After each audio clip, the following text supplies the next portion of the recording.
Sunray Fallen Soldier, réalisé par James Clark et Daniel Shepherd, traverse l'obscurité d'un retour impossible. Ce n'est pas un film d'Amazon Prime, c'est une visite à huis clos dans la tête d'un soldat perdu. L'image, un vétéran dans une caravane, un tournevis à la main, entouré de souvenirs qui saignent. Un thriller fragilisé par son économie, un pétard mouillé, mais un pétard quand même. Andy, ancien Royal Marine, n'a pas raccroché. Il respire feu, transite de flashback en cauchemar éveillé. Vous avez déjà vu quelqu'un mourir ? Le vide dans les yeux, dit-il, voix rocailleuse. Cette phrase claque, elle est la fracture du film. La mort de sa fille glisse comme un supplice silencieux, puis la machine à vengeance s'enclenche. Ce serait touchant s'il n'y avait pas ce mélange bancal d'émotions et d'actions bricolées à la perceuse. Ce film, on l'attend brut, on l'espère brut. Il est brut, point.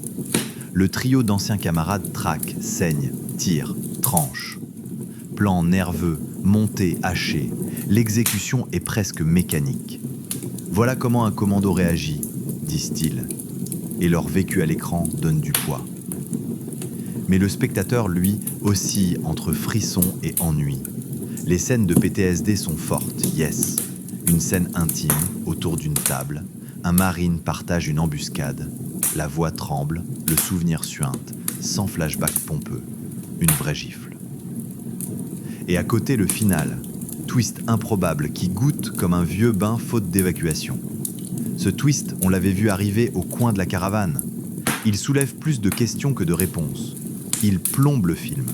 Il n'achève rien. Il ressemble à une pirouette mal assurée, sortie d'un film au scénario encalminé.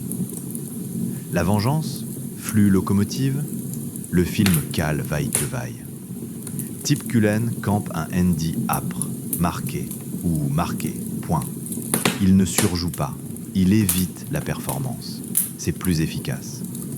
La relation à sa fille, la culpabilité et la rage sourde, c'est ça qui emporte. Le reste, c'est du rap de chair. Les scènes d'action nerveuses sont crédibles. Un comics brutal, efficace. DIY, nail gun, marteau, SUV. Un patchwork de carnage qui fait son effet, mais sans génie. Ce film revendique son minimalisme et son équipe réelle, bravo. Mais la structure est bancale, le propos haché, le ton oscillant, sans fragile équilibre.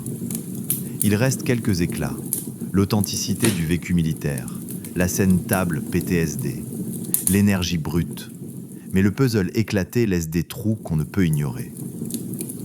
Note 11/20, beau potentiellement, imparfait assurément.